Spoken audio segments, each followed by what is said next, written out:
Hey, let's see. Let's see if we're cooking now. Nice 10-second stream for the real ones who were ready for that. Uh, okay, give me just a second.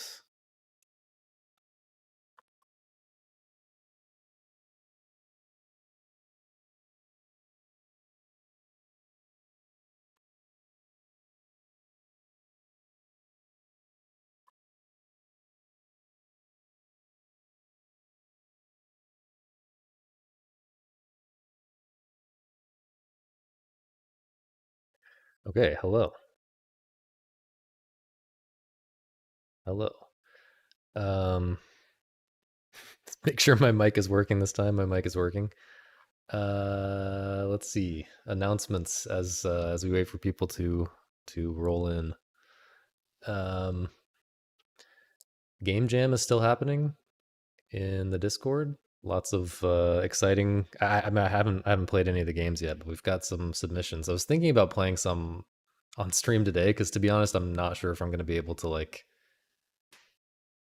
give every game enough time next week. Thanks, Luke. Um, yeah, basically, there's. It seems like we're going to get something like 15 entries, maybe. I'm not exactly sure, but yeah, and a lot of them seem pretty interesting. um, so that's very exciting, but I don't know. Yeah, I don't know if I'm gonna be able to get through them all. Um, yeah, on stream next week. So I was thinking about playing some today, but I figure give people time to like update the games if they want to. Uh, yeah, I can always do an extra week afterwards if I need to. How's it going, Jess? Thanks, Cerise.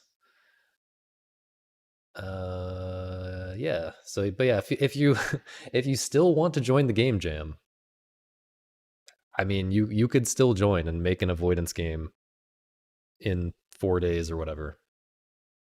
So do that if you want to. Join the Discord. How's it going, Caitlin? I'm excited about the playtest. I'm excited about the suspicious zip file that has dropped in my DMs. Very excited about that. Even though I just played a I don't I feel like I should have to wait to play another another one of your games. You know what I'm saying? I'm still full, but I'm about to overeat. Avoiding learning any dev stuff. Yeah, that's what a lot of us are doing. I think. Uh, what else? Videos update. You may notice I once again did not drop a video this week. Good, good job, me. Um, yeah, I actually did get a lot of writing done this week, and I kind of I'm running into this problem where I don't know. I don't want to get too much into it, but like when I try to write something that's like for a wider audience than my stream, right? Like the stream is a really good format for me because I can just ramble and you know go off on a million tangents and like because here's my problem, like everything is related to everything, right? And I know this is like a skill issue for me, like as a writer, like I need to be able to make a focused single point coherently without referencing everything else in the universe of points that I could possibly be making. But like I really struggle with that. And so um as I've been trying to get a more concise video for like a slightly wider audience out, I have been basically this week. I just decided I've basically been slowly moving towards like simpler and simpler things instead of like trying to say something that when I start out writing it, I'm like, this is going to be like 10 minutes, and I've got this specific point that I want to make. But then I realized that like if I'm talking even if I were saying this on stream, like to my normal stream audience, you guys who like generally have a better idea of what I'm talking about, you have more context for what I mean by certain things and where I'm coming from, how I think about games in general. Even talking to you guys, I would probably like ramble a lot while making that point, and it's because I feel like I have to like connect it to certain things and kind of lay some groundwork for like this simple 10-minute point that I'm making, right? So so uh yeah, so when I'm writing something like that for a video, or which I'm trying to reach a wider audience with explicitly while still being interesting to you guys, like I yeah, I just it's unclear to me how to not just like clarify my entire universe of opinions first. You know what I'm saying?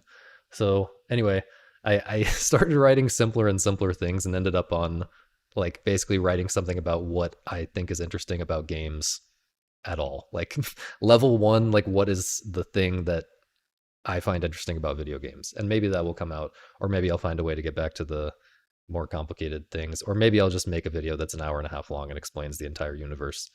But I actually have been writing a lot and making progress on it, and yeah, that will happen. Something will materialize eventually. I guarantee it. uh, but yeah, in the meantime, we got the streams.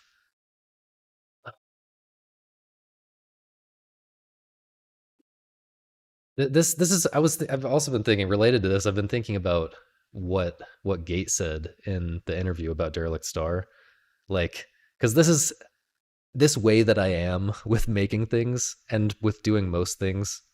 This is like a general way that I am in life, right? Like I'm so bad at just like committing to something and doing it. And like, Gate in the interview about Derelict Star was saying that he designs like um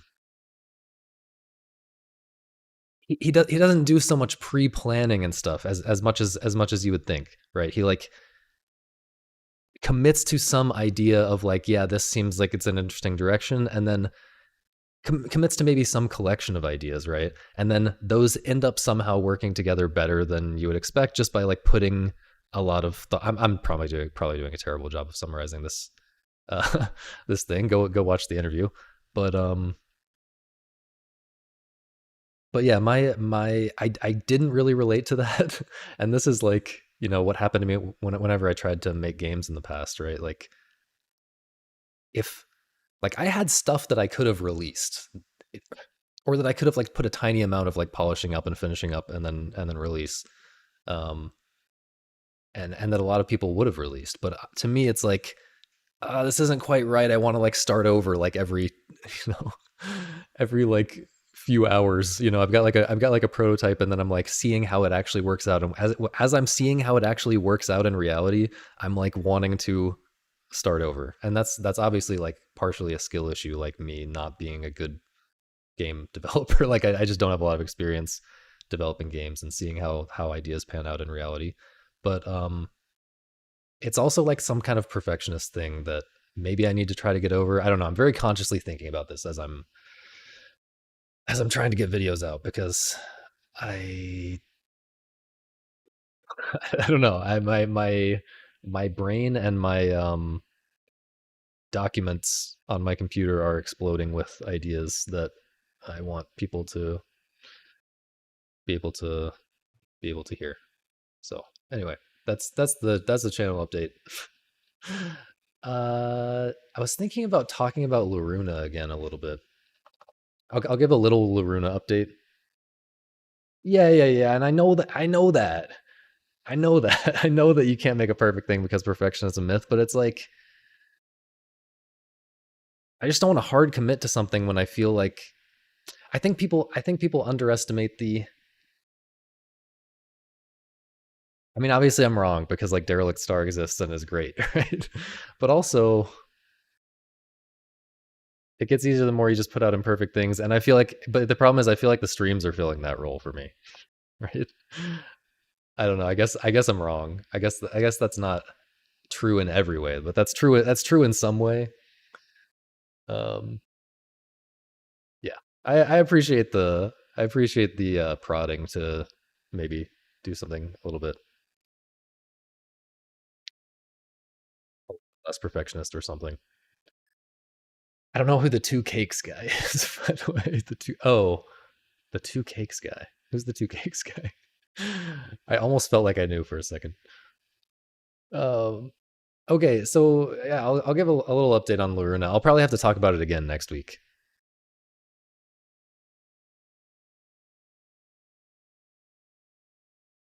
Last week I talked about it a little bit, and I said this is. Oh, this is interesting. Oh wait, I don't have it. I'm in the wrong freaking browser, man. What am I doing? Okay, here's Lurruna. Um, this game is out now, by the way. This is a classic Castlevania. If you're interested in, if you like Castlevania and the like, you know, old school action platformers, I recommend it. For me, I've never been a huge Classicvania guy. I like Ghosts and Goblins, which is, you know, sort of in the same ballpark, but I think most people recognize it as a pretty different thing. And last week I was saying that I don't, yeah. Again, I recommend it if you are into action platformers in general. And maybe if you are into action platformers and are open to getting into something that's a little more like Ghosts and Goblins, you know, a little bit more predictive rather than reactive, a little bit less memorization and more chaotic RNG, a little bit more punishing. But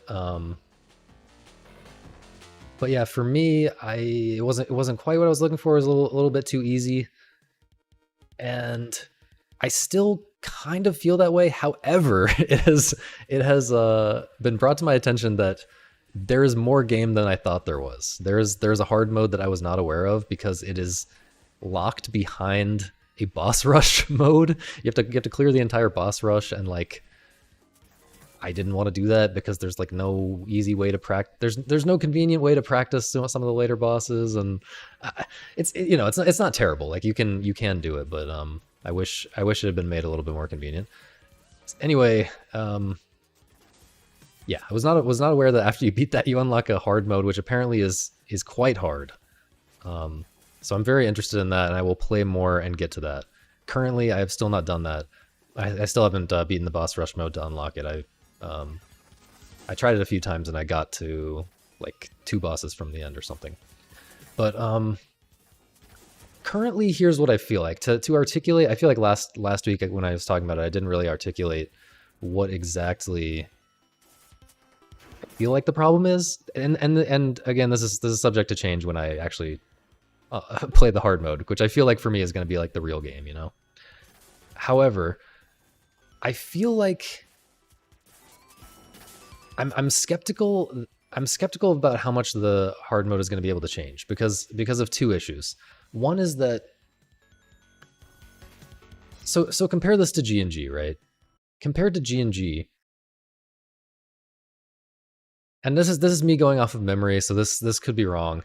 You know, I didn't thoroughly research this in preparation to talk about it, but I feel like in this game, for one thing, both your offense and your defense, so your movement and like dodging, your options for how to move to dodge stuff, to dodge threats, and also your offensive options, so the different arcs that you can throw the bombs,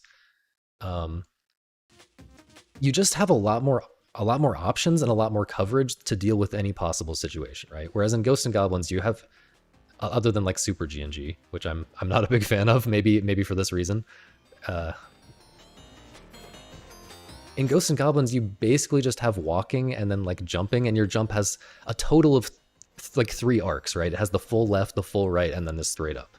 And here it's like, first of all, you can adjust your jumps in midair a little bit, which is, I feel like that alone is not necessarily a terrible thing, but it does give you a little bit more optionality. But then you also have this like low long jump, this low fast long jump, and then you have like you have this like crazy super high backflip, and then you have like a different backflip that's like a get farther backwards. You have like a backflip that's like go super high, and then you have a backflip that's like go pretty high and also like pretty far backwards. And that just gives you a lot of dodging options. And then compared to like any single weapon in G&G, I feel like you get a lot of coverage with the different ways that you can throw the bombs, the different arcs that you can throw these bombs. Like I just feel like any potential angle that an enemy could come at you from, you're not going to have to wait that long or do that much positioning work or thinking about your positioning and all of that kind of stuff to get into a place where you can you can hit something, right? Also, a lot of the enemies are just really big and you can hit them easily anyway. Which maybe that's a pretty big difference from GNG now that I think about it. I'm not exactly sure. But yeah. So I feel like it's just a little bit too you're just a little bit too powerful. You know, compared to like the action games, you know, the two action games in my mind that are great examples of like limiting your movement, limiting what you can do, slowing you down, things like that, so that you can so that you're forced to play more predictively rather than reactively. You're forced to think ahead, right? You're forced to anticipate things and understand how the enemies work more than just like react to them. Are GNG, so like original Ghosts and Goblins, Ghouls and Ghosts, Ghosts and Goblins Resurrection, which I just explained, and the other example that's always in my head is Resident Evil 4, right? Because you have this slow turning, right? Um, you have fairly slow movement, but you also have like the tank controls, and you have to turn slowly, and that kind of it it makes it more difficult to first of all just like run around in circle, like you know, do kind of some degenerate circle strafing strat or whatever. Um, but yeah, it affects how you have to corral the enemies and how you have to plan your movement and strategy in a fight. And yeah, I just so far this game has been unable to do that for me, and I wonder how much of it is just because your options are too strong. But there's also another thing, and again, this is something that I just feel like is true. I'm not 100% sure about this. I would have to go and like look through GNG a GNG look through a GNG game more thoroughly to be sure about this. But I feel like the enemies in this game have a little bit more, or on average, they have a little bit more of like a, um, what would you call it? Like a warning pattern, or like a, they're like slow to start, right? They take a long time from when they come on screen to when they start threatening you, right? A lot of them just kind of drift in slowly from the outside of the screen, or some of them like have like a slow, they just swoop by slowly and then they come back really quickly, and that's when they're like actually a threat. And it's just like, theoretically that could work, but I feel like in reality in this game it turns it into much more of a routing game than GNG, or not even a routing game. It turns it into a reactive game where like 90% of the time you can just see that an enemy spawns and take care of it. And if you're cautious enough with how you move through the levels, and yeah, if you take your time and don't just like rush ahead and let 5 enemies spawn at once, if you just let one enemy spawn at once by moving slowly, you can kind of oh, here, I want to talk about that in a second. Let me leave it here to remind myself. um yeah, you get what I'm saying. You can play much more reactively just because the enemies take longer to become threatening. Whereas I feel like in Ghosts and Goblins, if there's so many enemies spawning all the time, and they kind of just they kind of just go for it, right? They kind of just go for you, or they do their thing, right? They're filling up the screen, and they're not necessarily going for you, but they're creating different threat lines all over the screen that you have to find a way through. And yeah, you get what I'm saying. You have to, it pressures you forward more, I feel like, as well, GNG somehow. But yeah, it would take a lot of effort to do a direct, like, detailed comparison. But hopefully people who've played these games know what I mean. But the other thing I wanted to say as one thing that I did like in this way, in terms of like the optionality and the strength of your offense and defense, like I was just talking about, you do there is this interesting constraint that I don't think is in GNG in any way that I'm aware of, where you can only throw one bomb when you're in midair. So like every time you're in the air, you have a total of one attack before you hit the ground. So you can't just like spam while you're jumping, which keeps you on the ground more. I mean, I think there's good reason to be on the ground most of the time anyway, because often when I jump, I find myself jumping into an enemy that spawned like while I was jumping. But anyway, that's one way that it does limit you in a little bit, and I think I do like that. But yeah, but we'll see. We'll see if the hard mode can we'll see if the hard mode can change how I feel about this. I'm definitely gonna push through the boss rush, even though I'm not loving the fact that I have to go through that. Although I do like some of the bosses a lot. The bosses, some of them. The reason I don't want to go through the boss rush is mostly just because the earlier ones at this point for me are like too easy. But a lot of the later bosses, especially, are pretty good. Um, that's probably my favorite part of the game so far is some of the later bosses. But yeah, that's my Lurruna part two of my Lurruna review. Part three, hopefully final part will be next week. Oh wow, a lot of conversation about Lurruna. Catch up.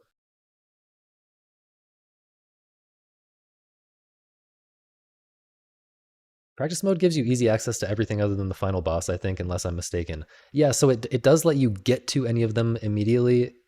It doesn't. My complaint is that one, it doesn't actually start you in the fight. You have to run through an empty space for a little while, for at least for most of them, to get to the fight. Two, you can't restart quickly. You have to, at least as far as I'm aware, maybe I just missed the option, but as far as I'm aware, you have to close out. Like after you do the fight once, you have to close out and go back to the main menu, and then go back through all the go back through all the menuing again to get back to the fight, and then go through that empty space again. Like it ends up being, I feel like it ends up being like less than 50%, you know, actually doing the fight, especially because the fights have like a little startup time, like it wouldn't be 100% even if it started you, even if there was an instant restart to get back right into the fight. I mean, I guess I could intentionally die at the end of the fight, but I don't know. It's just yeah. And then yeah, the final boss also doesn't give you a good way to start right to it. Um is Cookie Clicker on the list? I mean, no, but Cookie Clicker is actually, yeah, I talked about this recently, but it's kind of interesting how it can kind of wake you up to the fact that you are doing something that you don't actually want to be doing in a lot of games. You are falling prey to some kind of monkey brain uh, trap. you know, yeah, you know what I'm saying. You're on the dopamine treadmill. You're not actually getting something that you really want out of this thing right now. You're just kind of doing it. And I think that is a lesson that you have to learn to develop your taste in video games at some point. Um,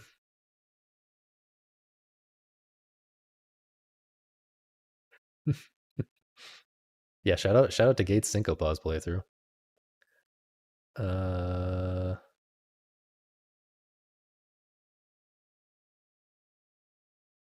yeah, it is also interesting that the health in Luruna, it's just like so much health. But yeah, I feel like that's not the main issue. I feel like the main issue is more the other stuff I was saying. Your options are just too powerful. But yeah, I feel like it would certainly force me to learn a little bit more if I had less health as well. But yeah, roughly double the enemies. I don't exactly. It's hard for me to predict how that's gonna actually feel. So I'll have to try it.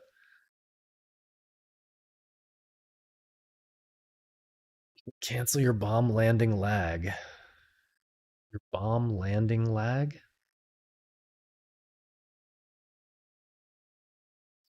These are from melee.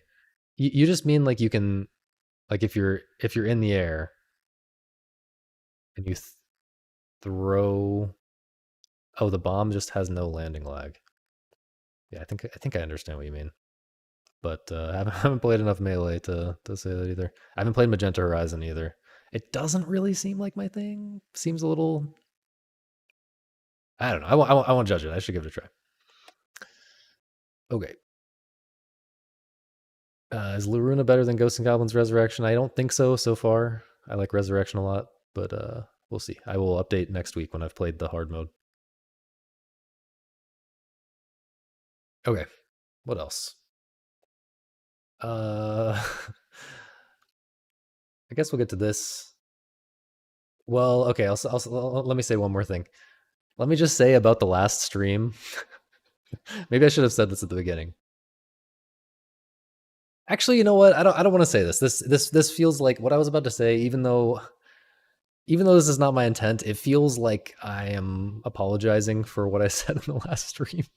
I'll just say, I don't I'm not apologizing for anything. I stand by my reaction and what I said about the GMTK videos and everything, but I will say that I did not plan that stream as a let's make fun of GMTK stream, okay? And if you get something out of GMTK's videos, that's great. And like yeah. It's just weird when uh my streams escape containment, and a bunch of people who have no idea where I'm coming from come in here, and it kind of seems like I'm just being mean for no reason or something. But like, I don't know. I just reacted to it, and that was my genuine reaction. And from my perspective, it genuinely was funny, and it was funny for the reasons that I described. So I can't really yeah, I can't really take anything back. But of course, you can have a different perspective, and that's fine. And I'm not hating on that. 10 games to play, 9 games. Astute viewers in shambles right now. Astute viewers might be able to guess where I'm going with this, or maybe not. Maybe they'll just get to be curious. Yeah, there are in fact 9 games on this list. Okay, so 10 games to play if you have no idea what I'm talking about. I feel like the title probably speaks for itself, but basically I felt like I should do this because a lot of people have been coming into the Discord, especially recently, and well, okay, I am aware of the fact that I talk a lot about games. I have a tendency to talk about the games that I am most excited about at any given moment, right? And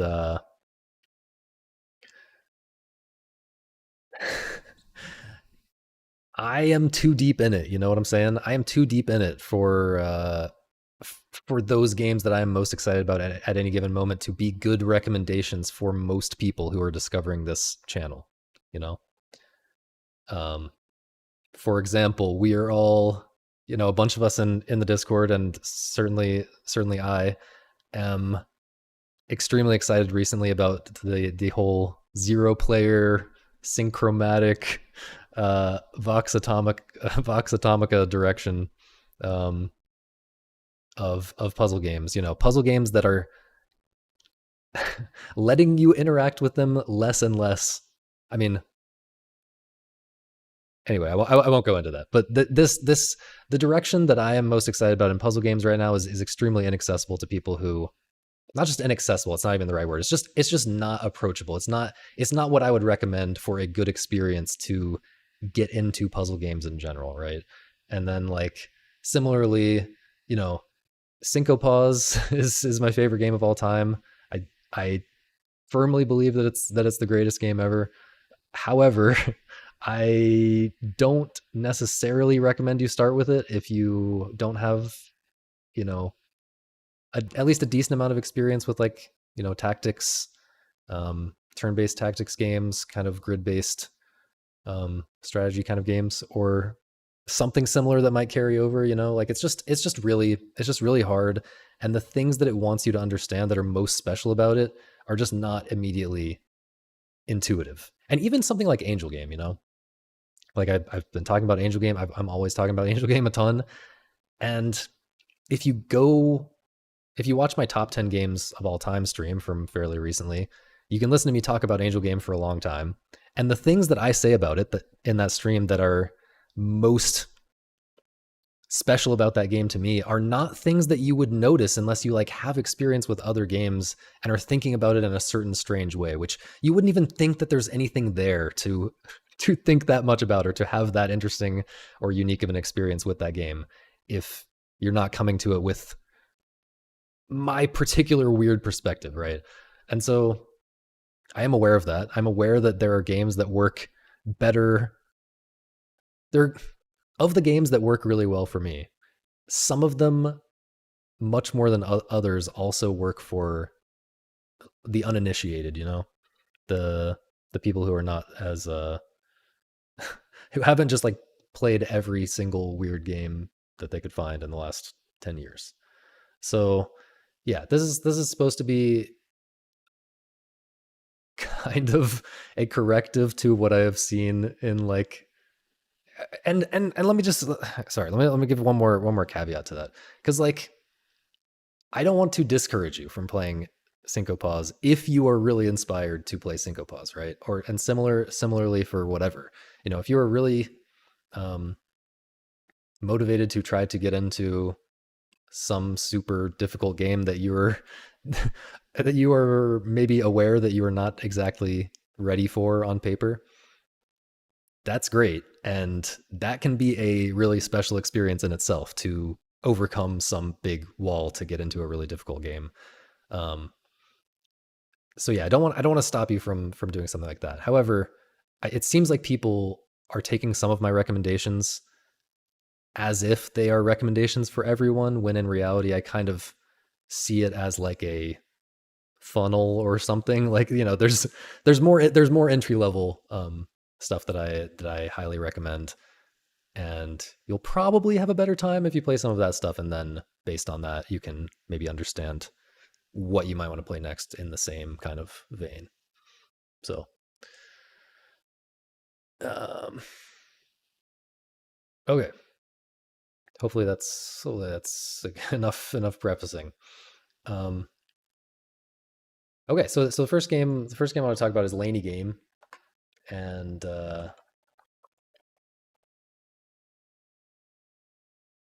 everyone go ahead and hop on if you want to. So the reason I have Laney Game first in this list is because because of what you're probably about to see in like 2 seconds when someone else from the stream joins or opens up the page. Okay, here it is. So someone else is jumping around here with me. Um, I was thinking the up button was to jump. Oh man, the whole gang. Okay, let's go left. Let's go left, gang.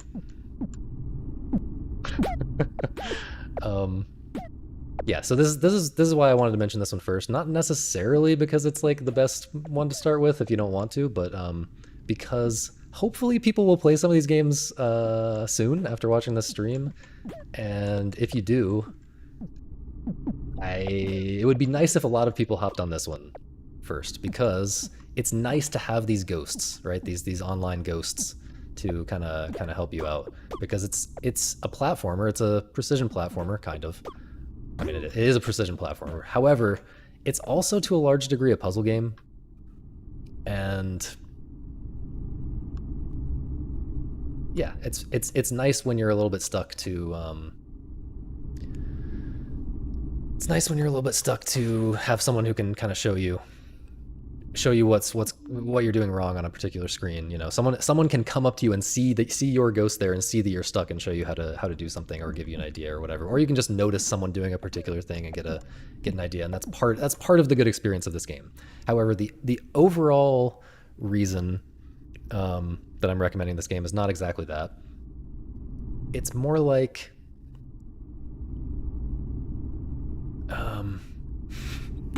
should I follow the gang?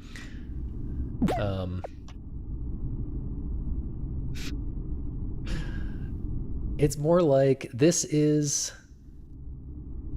I feel like this captures a lot of what is interesting about exploration in games, and also, I don't know. Maybe I don't even need to say too much, right? Just know that it's about figuring out where you can go. It's about figuring out how the world works in this game. There's basically there's this kind of strange thing about the world design that I won't spoil, and about how the exploration works that is very. I feel like it's a good on ramp to like thinking about exploration in games in general, and yeah, yeah. I think I'll just leave it at that. But it's also a nice game. Like it's a good example of how minimalist you can go in terms of like extrinsic motivation structure. Like this game does not give you a goal. It doesn't give you any like metrics. There is one like hidden metric. I guess it doesn't. I thought you pressed tab to show it. I can't remember. Anyway, yeah, you're just exploring for the sake of it, and it's fun, and there's a lot of interesting little things to figure out. It's got an incredibly simple movement system that somehow hides a lot of little different tech things. Yeah. So that's Laney Game. It's free. Here's another thing. In making this list, I tried to pick stuff that not only is like easy to get into, like doesn't have a crazy like skill requirement.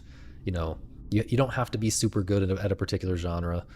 Um, Sometimes there will be a mindset. You know, if you're struggling to understand what's interesting about a game, I about one of these games that I recommend, maybe just join the Discord and ask about it, because often there are pretty simple mindset shifts, and I've seen that repeatedly with like games that I recommend. People coming in and being like, yeah, I was not enjoying this game, and then I had a very simple mindset shift after something that you said, and now it's like one of my favorite games of all time. Like that's happened with Angel Game more times than I can count. Um, so yeah, Journey, if it was good, insane, uh, insane take, but maybe. Okay, number two, Spelunky. And I'm going with Spelunky HD. I feel like that's the. I don't know. I feel like it's gonna be hard to find gameplay, or find like gameplay that's not like a speed run or something. Yo, should we should we partake in some more good game design, some more game design YouTube here? Let's not let's not dunk on any more YouTubers for a little while. Yeah, Spelunky. I mean, okay, so this is one of the most like well-known games on the list. This is obviously a fairly popular game, and I tried not to include too many like super popular games. However, I feel like Spelunky is just so important for the kind of for a certain type of game that I talk about. Like this is it's very related to what's interesting about Syncopause actually, and bro likes in general. Um, and I'm always talking about the things that are good about procedural generation and the things that you can do with procedurally in a procedurally generated game that you just can't do without it. And Spelunky is just such a perfect example of that. It's um it's also kind of got a similar tone. A tone feels like the wrong word because it looks very different. But when you're playing Syncopause, I feel like the mindset that you want to be that you want to be in is very similar to the mindset that you want to be in when you play Spelunky, which is like you are always trying to learn, and you're always trying to imagine new interactions and new things that can happen and new little tricks that you can do and stuff like that. And you're also trying to look at the levels and anticipate those kind of things based on what you're seeing. You're always seeing a slightly different, kind of setup in these procedurally generated levels than you've seen in previous runs. And you should be playing, at least when you start, you should be playing cautiously and trying to think ahead, trying to predict, trying to anticipate what's going to happen, right? And that's very similar to Syncopause. and it's also very funny sometimes. Like when you do fail to anticipate something, like which is going to happen inevitably, it's going to happen. When that does happen, you have to you should try to figure out how to get into the mindset to enjoy that as well. Like because often it is hilarious the specific way that like this thing can interact with this thing's going to explode and send this other thing flying over here, which is going to activate this thing. It's like some absurd um what do you call those machines where the marble rolls into the thing, Rube Goldberg. It's kind of like that sometimes. um but yeah, it's just the surprise. It's just the endless surprise of crazy stuff that can happen and often kill you. And yeah, I think this is actually a good, if there's one game that I had to say like this kind of primes you to enjoy bro likes. Now you can if you don't want to play this and you are really interested in bro likes, you can totally start with like 868 back. From what I've played of it so far, um, I strongly suspect that it's the best bro like, or the best like you know Michael Bro game. Uh, there are some smaller bro likes by people other than Michael Bro, but as far as Michael Bro's games, which I feel like are really special, um, in a different way. I feel like 868 back is probably the best of them to start with for most people, just because Syncopause is like a little bit too punishing, a little bit too obtuse in certain ways. Um, but yeah, Spelunky I feel like is a little bit easier to get into. While yeah, I mean obviously people understand Spelunky. Obviously it works for a lot of people.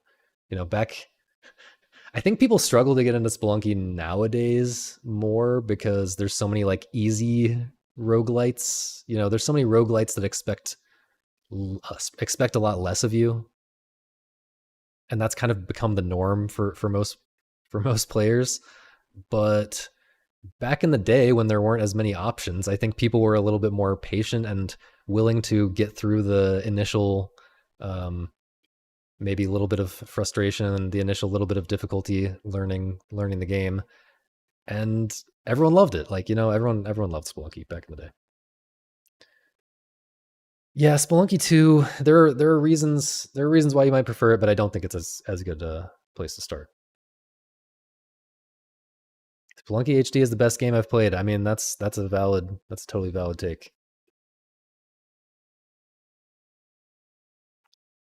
Actually, making a game inspired by it. Nice, nice. Okay, okay. That was Spelunky. So yeah, yeah. I think I covered it. Number 3, Point B. Now, this is almost like this is almost like not really. It's almost like not really necessary because look, everyone loves Downwell. Everyone already loves Downwell, and Point P is just Downwell but better. This is the follow up to Downwell. It's from the same developer.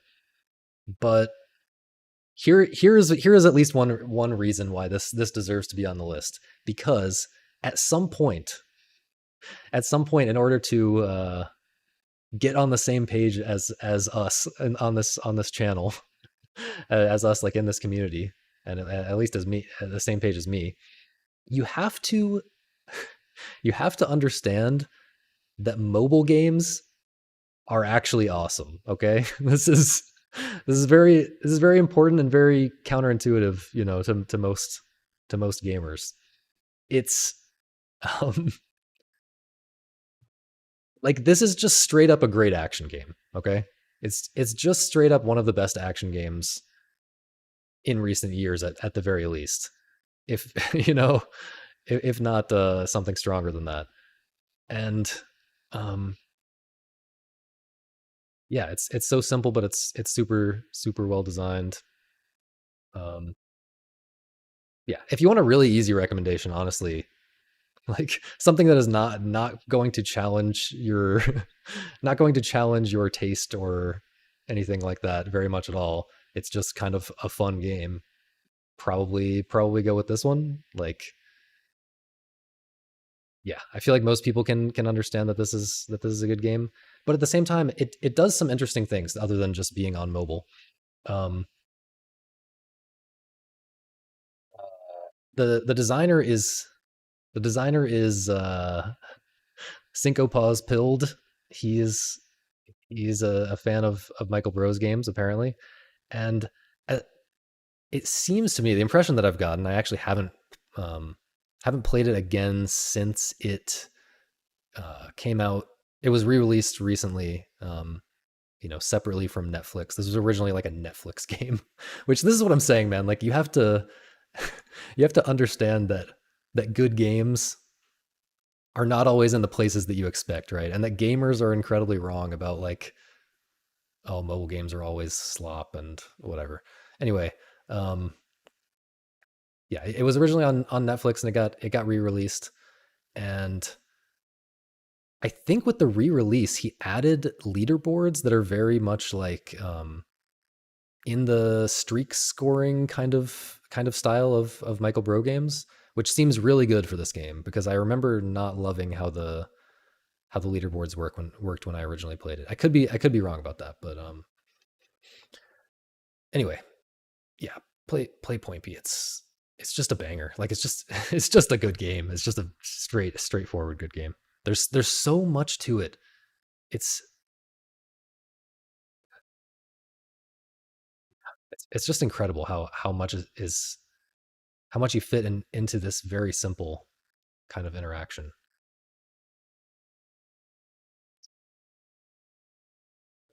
That's Point B. And then in the same vein of games that are a little bit more of a challenge maybe to your expectations or taste.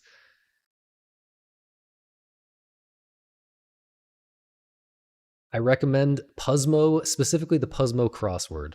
Okay. I recommend playing the Puzzmo crossword every day until you appreciate crosswords. Okay.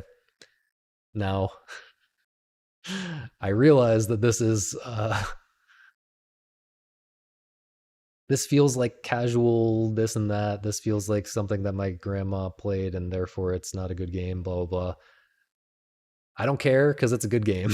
It's like crossword puzzles and but okay, let me just start by saying I do not think that I'm not like huge on daily browser games in general, right? I'm not huge on Wordle. I'm not huge on connections.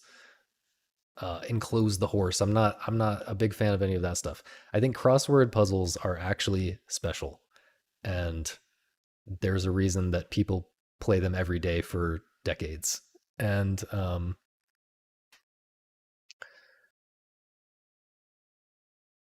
you know, um, I talked about this a little bit before, but the Puzzmo crossword for a bunch of reasons is an especially well. Let me back up and give the pitch of why crossword puzzles are different from other. You the gamer instinct is to kind of lump this in with like word games in general, like Wordle. You might kind of put this in the same box as Wordle in your head, right? It's a game about words that you play in your browser for like 5 minutes, and that is extremely misleading. It's not the right way to think about it because Wordle and a lot of games that use words as the kind of foundational, object of the game that build their systems, build the game systems around words and letters. They are um, they're not actually about words in a certain way. They're not actually about words in a deep way. They're not about the meaning of words. Okay. The difference between Wordle and a crossword puzzle is that crossword puzzles are actually about the meaning of words. It actually matters what the word means, right? In Wordle, it's just about the arrangement of letters. It's just about finding a word that fits the pattern or whatever. You could imagine a version of Wordle that doesn't use words, it just uses, numbers, and then there's some kind of like database of like strings of numbers that are considered valid strings to be answers, right? And obviously that would be a worse version of Wordle. There's a reason it uses words, and the reason it uses words is that everyone knows words, and so it makes the game extremely easy to learn, even though there's actually a lot of complexity there. But but notice that there's the meaning of the words actually does not matter at all. Whereas in crossword puzzles, it's actually making gameplay out of the meaning of words. So there's an interpretation layer. You're reading the clues, and there's room for misdirects, and there's room for playing with your expectations, and there's room for you to kind of notice what the designer is doing, to kind of get inside the head of the designer and outsmart them, or figure something out. There's just a lot to figure out um, within a single crossword puzzle when it's well designed. And yeah, the Puzzle crossword in particular, compared to others that I have tried, it's just a lot more relevant in terms of the subject matter. There's still trivia. There's always going to be trivia in crosswords, and part of learning to appreciate crosswords that's interesting is um,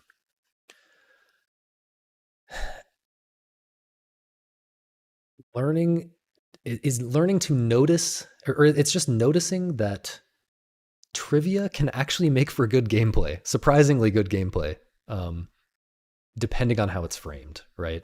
Like, often in a crossword puzzle, you have something that you know that you don't really know, but you can kind of make an educated guess based on the what the clue gives you, you know? And so it's in some weird space in between I know the answer to this trivia question and I don't know the answer to this trivia question, which actually draws on like your intuition about how things are named in general or something like that, you know? Like it's hard to explain, but this is why I'm recommending it, or it's at least a part of it. And yeah, the Puzzmo crossword does other things that um did I finish my thought about about the subject matter? Sorry, my thought about the subject matter. The trivia stuff, the topics that come up on the Puzzmo crossword are in general going to be more relevant to probably you, certainly me, certainly a younger audience that's you know coming to crosswords for the first time than something like the New York Times or whatever. Um, so yeah, that's good. But then also they have this separator. They have the separator between words, which I feel like is a good thing. At least for beginners, it's a good thing. It's you could make an argument for experts that it might not be, but like this is an acronym, and we know it's an acronym because it has these little bars separating the letters. Um, what else? There's also hints, so you can do this and get an easier clue, and so that lets them kind of make the puzzle difficult, at least somewhat difficult by default, while still making it easy to get into if you're not so good at crosswords. Yeah, I recommend this. Highly recommend it. I still do this every day, even though they're kind of easy for me at this point. Um, yeah, and they are the necessary on ramp to get into cryptic crosswords, which I think are straight up one of the greatest games of all time.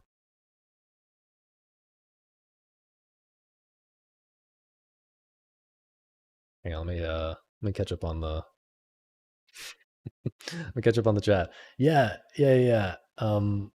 Mobile games can be awesome. The smartphone is easily top 3 gaming devices. Yeah, like that's my thing. Like, this is a little bit different nowadays. It's shifted in recent years in terms of like more stuff gets released on PC, but there was an era in the 2010s, like when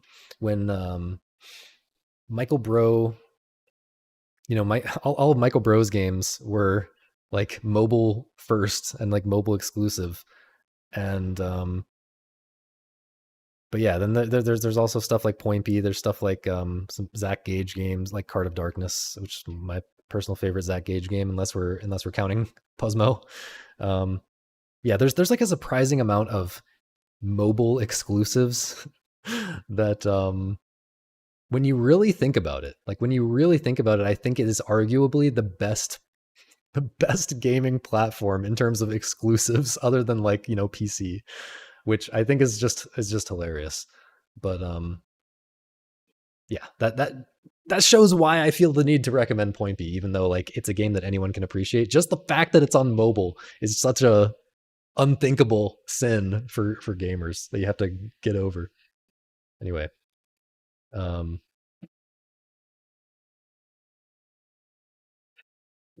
do I like Minesweeper? I think I played it. I mean, I played it when I was younger a good bit. I don't know. There might be some crazy depth to it that I didn't really get to. I don't think I can. I don't think I have a really strong take on it or anything. It's fine. Okay. Crossword number five. This might be a little more controversial. Hang on.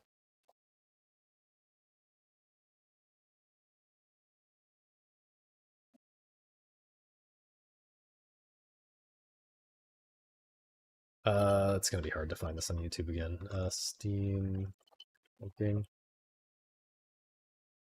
Jump King, I think, is an essential game, and again, kind of in like I said, I'm not recommending a lot of games here that I think are super hard to get into in terms of like you need a lot of skill. You're expected to have a ton of skill coming in. Um, and you might think that Jump King expects you to have a ton of skill coming in, but I think it's not really true, at least for the base game. And I'm really only recommending the base game here. If you really love the base game and you want more, feel free to play the expansion, the side paths that they added later. But the base game I think is the best, and I think it's reasonably tuned for people to have a good experience, even if you're not a hardcore, gamer. And I think the fact I think this actually fits in the same in a similar category to stuff that I was just talking about with like Point B and stuff, where like it's kind of misunderstood. Like Point B gets dismissed because it's on mobile. Jump King gets dismissed because people think it's a streamer rage game, right? And sure, maybe they marketed it like that and maybe even like designed it like that a little bit. However, it's it's also just a good game. Like it is just a good game. It's a brilliantly designed, like it's so similar to Point B. It's like amazing how much they pulled out of like so little in terms of like mechanics. Um and like the basic controls are just incredibly simple. And the level design pulls so much out of that. I'm not gonna show the DLC stuff. Um yeah, it's also just a really I love the art direction and the audio and everything. It's just a really well put together game in general. But this game makes you think. It wants you to think about the level design in a way that you often don't have to in games. Like, where's a good example?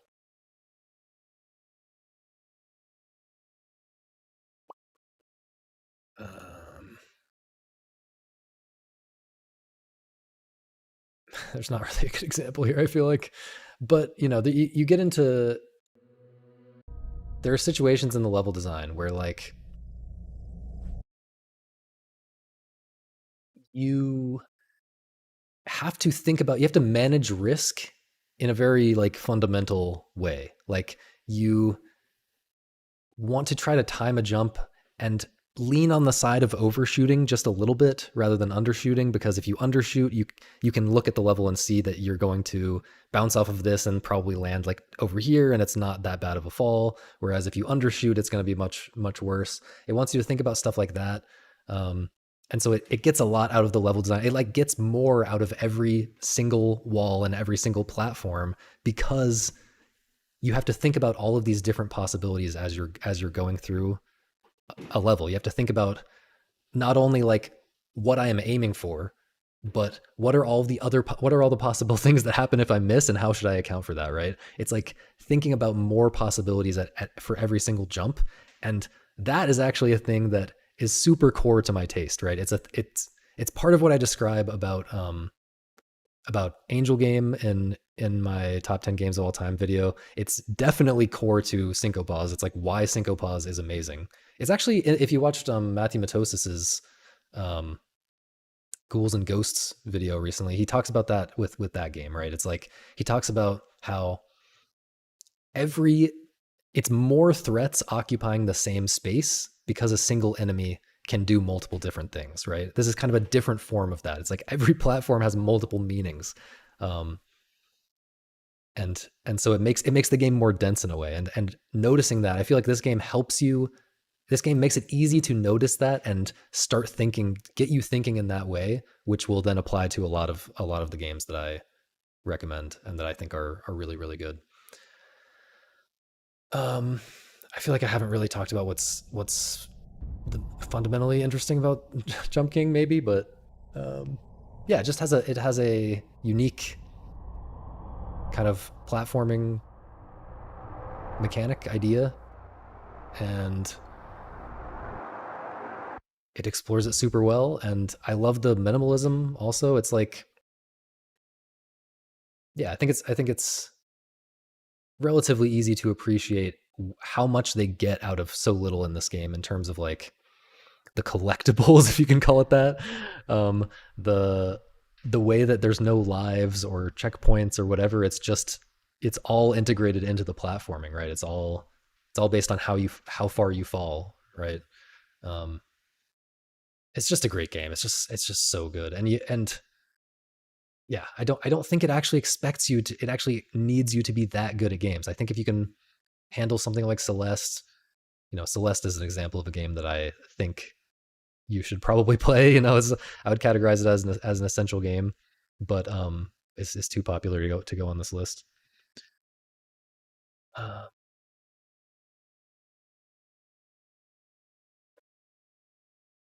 and yeah, I think if you can handle something like that, you can handle this. But it's again maybe a mindset challenge more than a skill challenge to get through it. Okay, Jump King number 6. The chat has spoiled it. The chat has spoiled it. It's Sectori.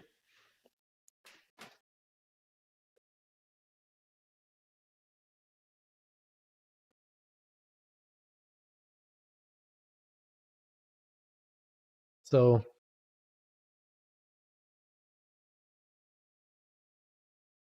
Sectori.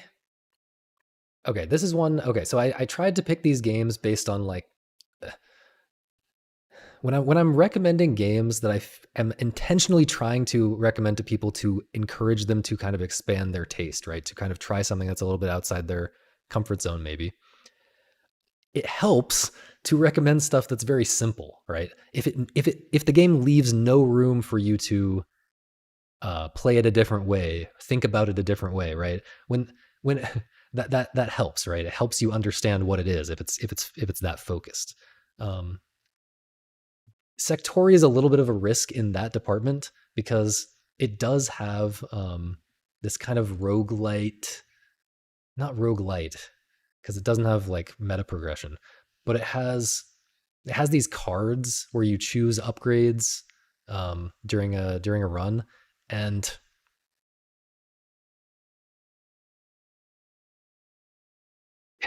people certain people have seen that and gotten confused and thought that the appeal of this game has to do with the appeal of roguelites, which is just not true at all. Like I think most people don't even like that card upgrade system. Most people who like the game, certainly myself, I don't really like that system. The appeal of this game is much more like the appeal of just an arcade game, right? The appeal of it's just a good twin stick shooter, right? It's just a good twin stick shooter, and I think it kind of it's a bit different from. And this gameplay is not great. We need the can we find the here we go. Now here's some gameplay. Um, I feel like it does the best job of bringing out the best part of of a twin stick shooter, or at least leveraging the twin stick controls an interesting way, which is it's it's kind of an attention splitting game more than you would expect. It's about managing your attention, which is a thing that I'm always talking about. Yeah, attention management is a thing that I'm always talking about in tons of different kinds of games. Spy Party, which I talk about all the time, is very much that kind of game. For example, stuff like Caramel Action, which I've been talking about a lot recently, and I feel like Sectori, once you understand how to play it at a basic level, it it helps you appreciate that kind of appeal a little bit, in a pretty approachable way. So let me explain something though, because a lot of people miss this, and it's part of why they misunderstand the game and don't realize quite how good it is. There are some little tricks to there's some little tricks that integrate with the kind of the dashing in this game. So basically, you have I guess it's called a strike. It's this little dash that you have, and he's playing Defier right now, which is not the main ship type, and so you get 3 dashes in a row. It works a little bit differently here, but I'll just explain how it works for the base ship. Um, there's these little tokens that spawn around the map, like this one right here, and that one that you just picked up there. Um, with the normal ship, every time you when you pick up one of those, it doesn't recharge your strike. But if you strike into it, these pads as well work with this. If you dash into them, it recharges your dash, and your dash also recharges when you apply an upgrade. So you have this kind of Gradius system where you're picking up like these little blue things, and then that gives you like 1 point, which you can, or like one, I don't know what it's called, but as you get more of them, you can get better and you can get the more expensive upgrades. But you have to choose when to apply that upgrade, and when you apply that upgrade, it actually recharges your strike as well. And then also, if you have shields, when your shield breaks, it actually recharges your strike as well. And so you can even do that as like a last resort. Like, you should be thinking about all of these things in order to manage your strike chain, because chaining your strikes together and not letting too much time pass in between strikes is a big part of playing this game well. And you should be thinking about all of this stuff, but even like the shield breaking, which is something you wouldn't normally do on purpose, it's something that you might actually want to do on purpose if you need to continue your strike chain. Okay? So yeah, I I like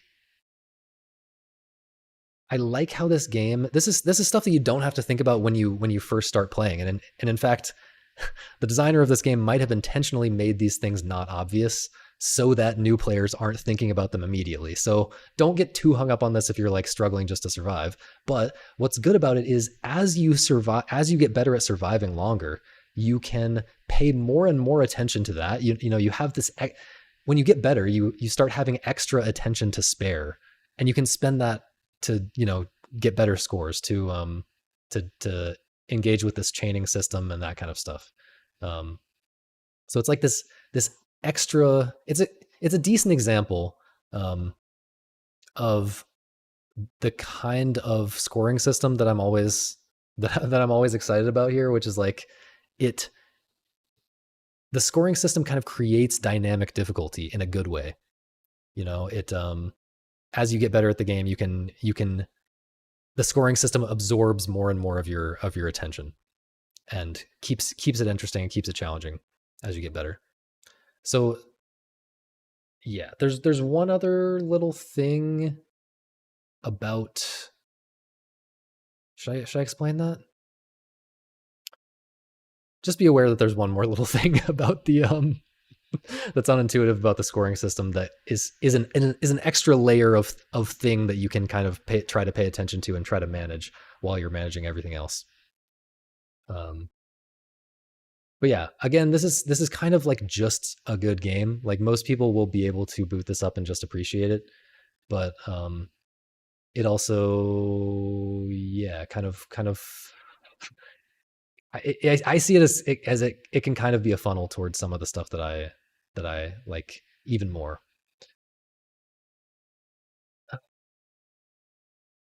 Oh yeah, also there are different game modes in Sectori, and the short we're seeing like the main campaign mode right now, but the side modes that are like shorter can be a really good they can be really good as like tutorials almost. Like learning how to get A or S plus or whatever ranks on all of those side modes kind of teaches you everything that you need to know to be good at the campaign, which I think is interesting and certainly good to know, you know, if you're getting into the game. But yeah, I think that about covers it. This is the first game that you played for score in your life. Yeah, nice. Yeah, I definitely think it's a good entry point for a lot of things. I honestly I do enjoy assault mode in this game more than I enjoy the campaign. But I think I think that's partially because I got too good. And so the early game is a little bit too slow to start for me at this point, even on the hardest difficulty. Um, I think for most people the campaign is probably is probably fine. But even so, even despite that complaint, I love the game. Yeah, the highest difficulty on the campaign is crazy. It's actually crazy.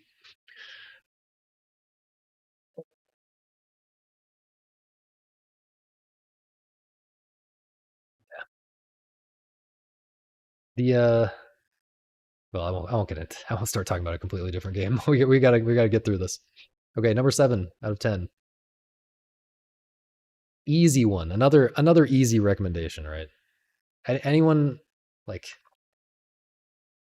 so many people have played this on my recommendation and loved it. I feel like this is maybe the easiest recommendation on the list, at least for a lot of people. Um, I don't know if I even want to show the whole trailer. You can watch the whole trailer at your discretion, but I don't even want to like spoil the main thing. there's a there's a yeah, I don't the trailer frames it nicely, you know. It has to show it. Like you can't just not show it in the trailer. The game would look really boring. But if you didn't show it. But and it frames it well enough in the trailer, but I still think it's better to just play the game. Just trust me and play the game. It's like $4. Um and yeah, it's a platformer with a very deep twist that um is leveraged to make some interesting platforming, but mostly puzzles. I think I mean you know, it's a puzzle platformer, right? It's definitely in the puzzle platformer category. I would say it's like the core activity is more like figure out how I can use what I know to get somewhere else. It's almost like Metroid Brainia, but that's kind of weird, a weird way to describe it. But yeah, it's an interesting kind of puzzly platformer. Um, the core twist of this game, I feel like, is very helpful for getting on board with the kind of games that we talk about around here a lot. Like it's it's this kind of like doing a subversive thing. It's almost Sylvie like. You know, I talk about Sylvie's games a lot. It's almost Sylvie like, but maybe framed in a little bit less of a hostile. Sometimes Sylvie's games are framed in a more hostile or like trying to not maybe not trying to be, but like sometimes they come off as annoying or something to a lot of people. Whereas this is like it's it's it's pretty simple and pretty just funny. I feel like if you have a good mindset about it, it's you're going to get it. And but yeah, it is this very subversive thing that's like questions. It's doing it's a new take on platformers that's not it's not trying to be like all platformers ever. It's not trying to like be the new way that platformers are. It's not trying to push platformers forward. More so it's trying to like do something new within this space that we understand and pull like show us how much there is inside platformers that just hasn't been explored. And yeah, I don't know how much more I can say about it. This it's just been such a big hit. It's just been such a big hit with everyone I've recommended it to. So Leap Year is an inviting game unless you're Jonathan Blow. I wasn't gonna name any names, but like, man,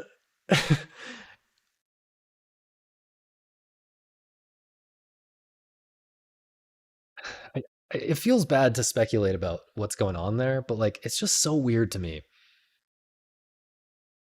Like, the only thing that I can really imagine is that it's like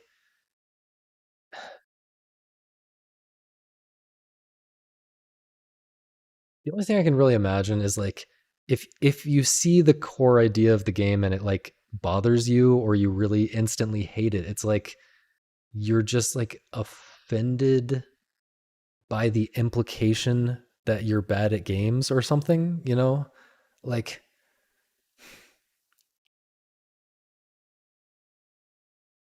which is not even the implication. That's not even what the game is saying, right?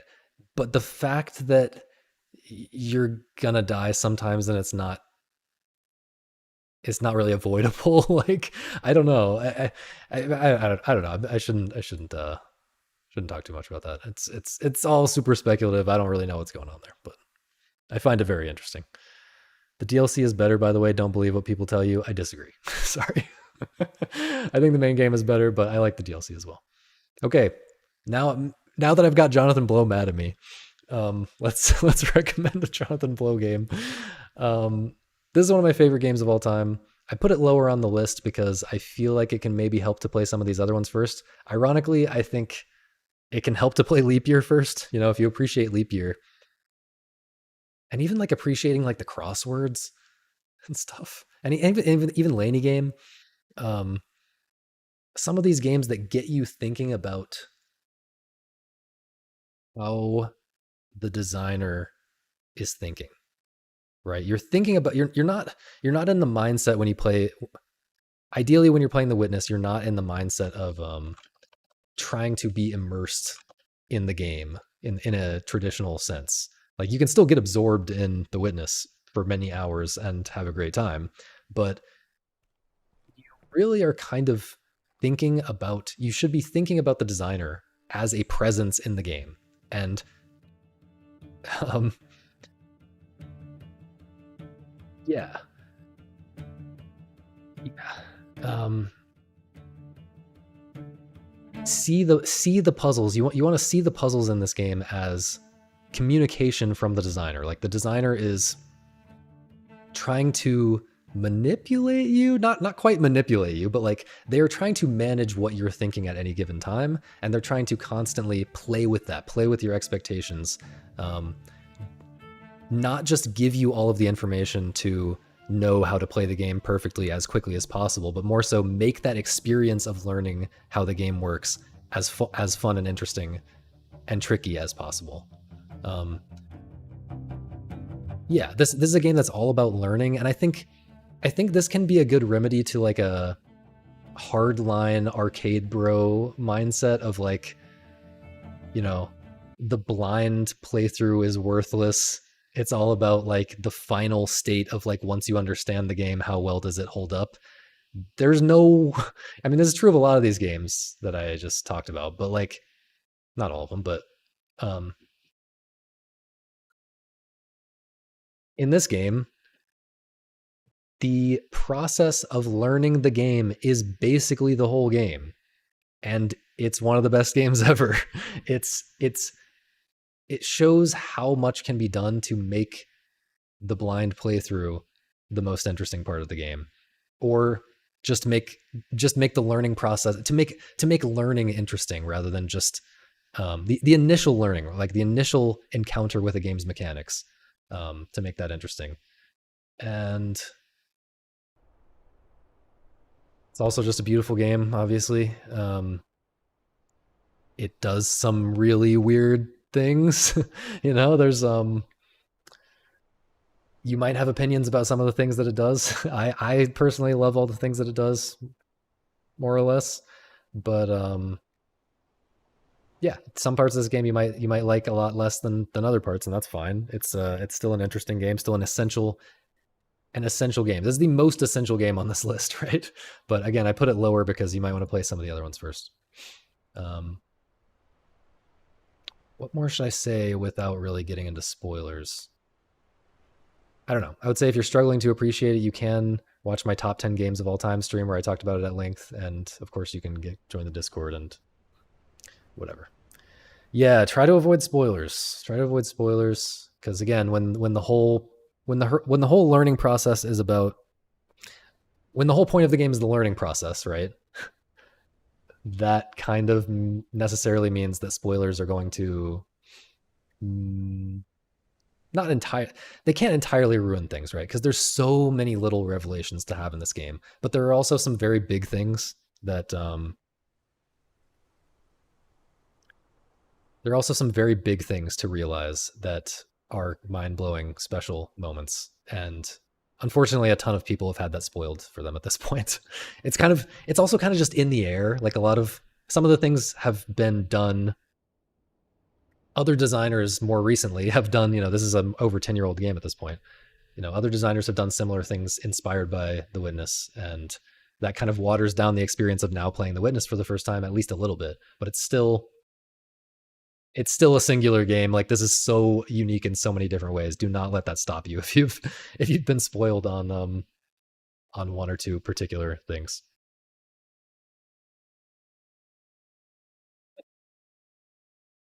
Oh my god. Witness does so many interesting things to remind you that you're playing a game by people. Yeah. I'm curious what specific things you're thinking about, but I don't want you to start spamming spoilers in the chat either. Yeah, Daniel Linson is in fact goated. He's also in the Discord. Shout out. Um, but yeah, I like a lot of his games a lot. When I did that top 10 games of 2025 post on Substack, 3 out of 10 of the games were Daniel Linson games, which is just yeah. It takes AAA studios like 6 years, and it takes like 6 years for 400 people to make one like mid game, and then meanwhile Daniel Linson and Sylvie are like pooping out like not pooping out. Obviously they're working hard on them, but they're putting out like three by themselves, putting out like several bangers per year. Um, yeah, but yeah, I like Daniel Linson's typing challenge a lot. I like Bird Song. Is that what it's called? That's a really old one that I like a lot. I like Circle It, and then yeah, Leap Year March. There's definitely at least one other one that I like a lot. There's a bunch that are like interesting, but don't quite do it for me on that same level. But yeah, I play all of his games day one. Um, Played Portal or Antichamber. Yes, enjoyed them both, but not on the same level, definitely. But they're yeah, Portal especially is can be a good intro to puzzle games for some people for sure.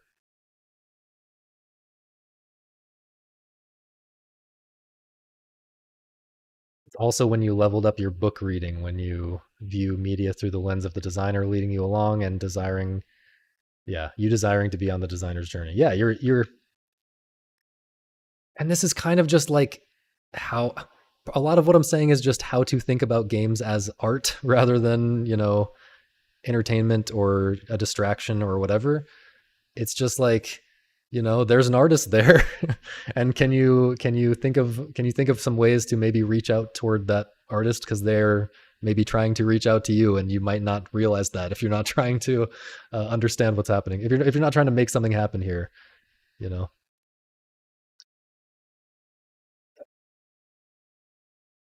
Okay,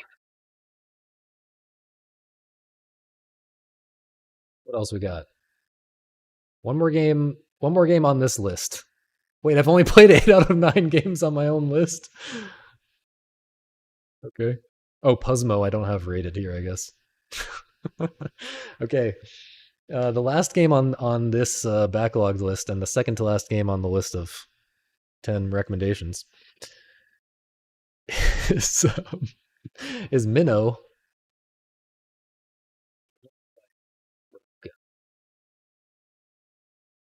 Now, this is gonna be too loud. This is an extremely minimalist action game. I am running around collecting the treats. I'm not running around, actually, I'm swimming. Or I'm flitting around on the surface of the water, whatever you call that. Or no, I guess you're not supposed to be on the surface. I guess a minnow isn't on the surface, right? This shows how much I appreciate this game. Apparently not very much. Anyway, going around collecting the treats, dodging the bullets, which are also fish. This, I mean, you know, I'm always talking about Toby Alden or Broca's games here. Angel Game, as I've mentioned before, is one of my all-time favorites. I think that Minnow is a better starting point because, like I said, I think Angel Game, when you I have to turn this down. Oh no, it's gonna be pretty loud. Hang on, yeah, I gotta turn it down on this. Um, I think when you start playing Angel Game, it feels a little bit too Flappy Bird esque in terms of like this is so simple. Um, like this is one of these mindless whatever phone games. Whatever you think about Flappy Bird, right? Um, and I think it's a little harder in Angel Game to see what I see in it, which again I do talk about that in my top 10 games of all time video, and you can go watch that if you want to. But I think Minnow is a little bit easier to see.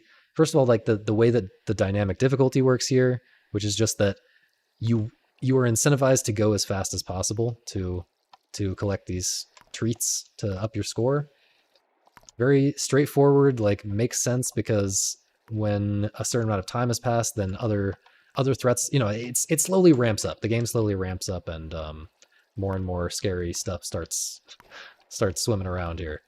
And so obviously you want to go faster at the beginning when there's not as much going on, and then um, yeah, there's not so much of this like interacting with the unknown.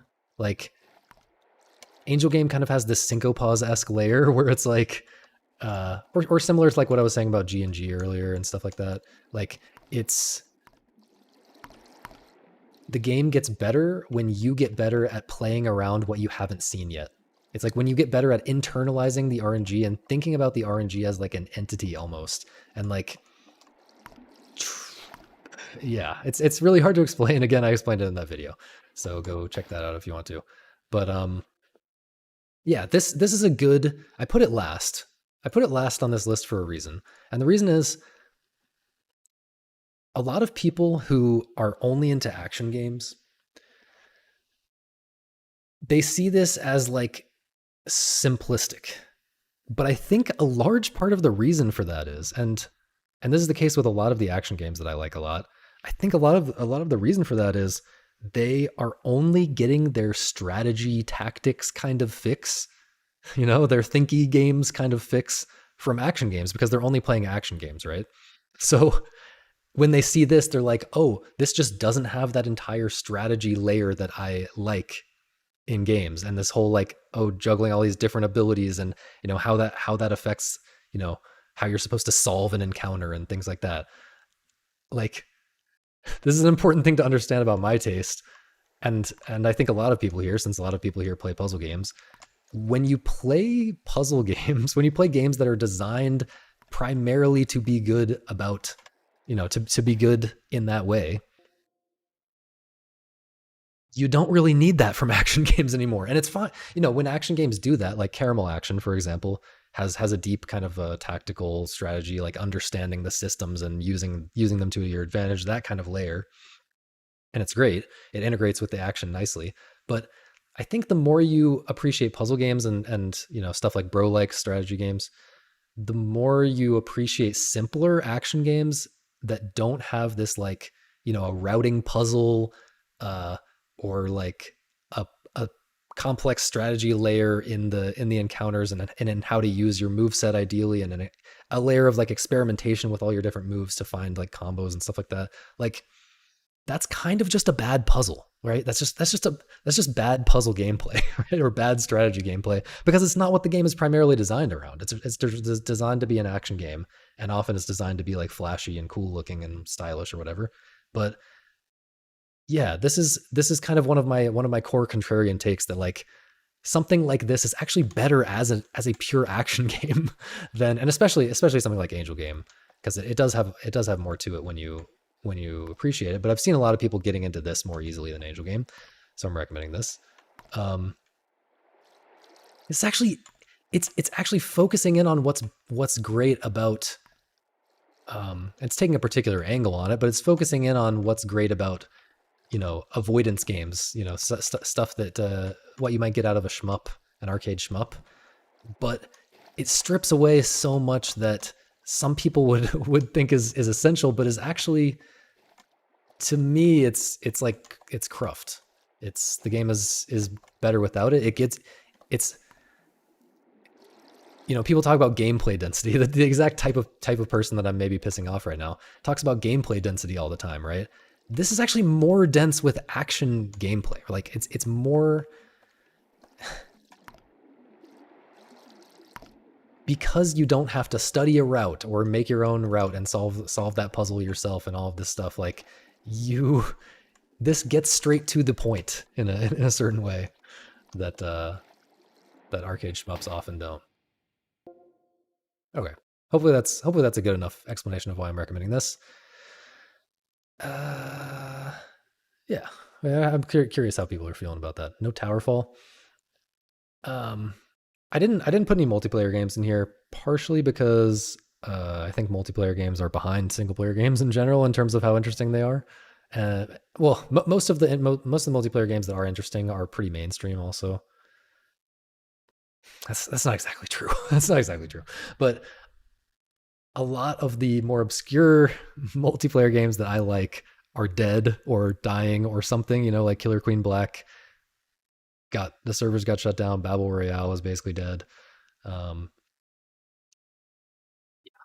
and a lot of it's only like local multiplayer, which is a tougher recommendation, which is something else that I was conscious of here in this list. Like all of this should be pretty accessible to most people. You know, you don't need a specific console or a great PC or whatever to play any of this. I don't think. Uh,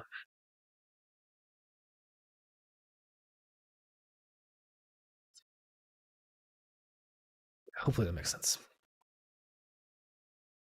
Surface level analysis SMH. I don't know specifically what you're talking about here, but I'm not trying to deeply analyze these games right now. I'm trying to kind of give you the vibe of why they might be interesting, you know, so that if you hop into them, you maybe have them framed correctly, you know, in your head.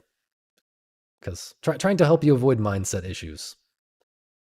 What's my Angel Game record? 208 or something like that. Have I played Ultra Kill? Not yet. Oh, surface level has on top of the water. I forgot we were talking about that. Yeah, fair enough. Fair enough. Um, like Gates mode in Sectori, perhaps because of what I'm talking about here. Yeah, Gates. No, that's you don't need to be sorry about that. That's just me not reading the chat for a long time. Um, Gates mode I do like. I I feel like it kind of has a slow start as well, but I do like where it goes. I like that it's kind of different. I heard that it's back, as in I heard that Queen Black is back in terms of like you can download it, but are the servers actually back? And if the servers are actually back, can you actually find a game? Gates was, I would say, one of my favorites. Stolt is definitely my favorite, but yeah, I like Gates a lot too. Good secret hunting type games similar to Zelda 1. I recommend Sylvie RPG.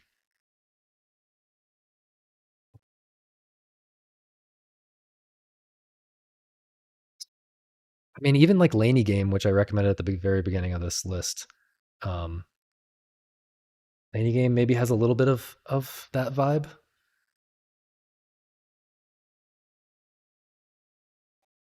Sure, there's a ton. Honestly, there's a ton of games where I enjoy the secret hunting, but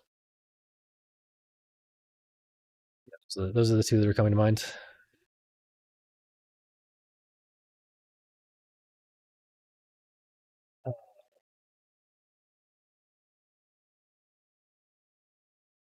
You think there's online, but you couldn't get in the game. Yeah, I just doubt that it's gonna be actually back in a big way like that, you know? EmuROM feels pretty different from yeah, I'll set it to public afterwards on backlogged. EmuROM feels pretty different. I do like it, but it wouldn't be my go-to recommendation for someone who's wanting something like Zelda 1, I don't think. I don't know. Okay. What the hell is gameplay density? Great question. It's like the amount of time that you're spending pressing the buttons on the controller with full access to your normal movement system and control scheme or whatever, as opposed to doing a cutscene, watching a cutscene or something. I don't know. I prefer. I think it's a useless concept, but I like to because I just want like interestingness density, right? Like a lot of gameplay sucks, and a lot of cutscenes are awesome. I mean, maybe that's a little bit. Maybe that's not quite true. Some cutscenes can, in theory, be awesome, even though most game stories are terrible. You know what I'm saying? There's nothing wrong with cutscenes in theory, and there's nothing good about gameplay in theory. Like you know, it can be good or it can be bad, and you want things to just be good. And if the game is 50% cutscenes, but the cutscenes are good, you know, that's fine. Um, Meaningful decisions over time. Yeah, I guess that doesn't seem like how people actually use it.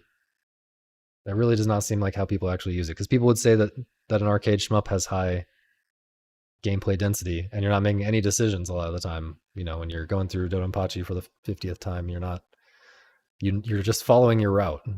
And when you're not following your route, it's usually pretty obvious what to do. It's not like a meaningful decision. It's like, okay, yeah, I see how there's a big opening over here that I'm gonna macro dodge.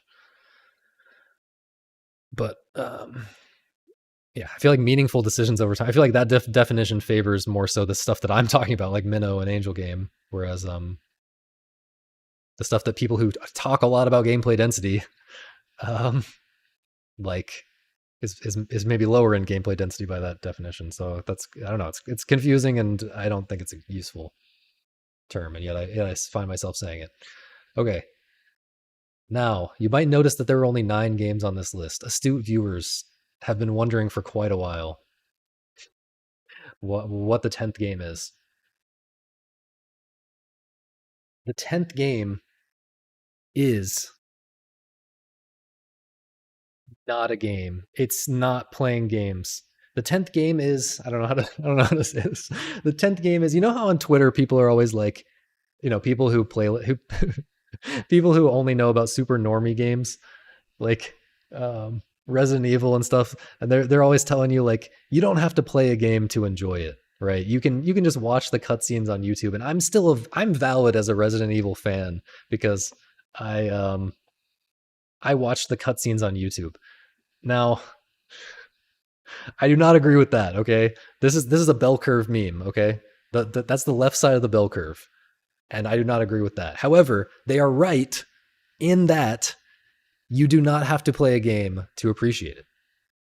Okay, this is advanced games appreciation, but I want to recommend the general idea of appreciating games without playing them. Okay, this is a core thing about how I talk about games. Um, and a lot of the games, some games that I like a lot, um, for example, GeoGuessr, I think is a great game. I would like it a lot less, or maybe I would have never been motivated to get into it at all. I've been getting into it more recently, but even before I played it very much myself, like I got a lot out of it. I appreciated it as a game just from watching the pro players on YouTube, right?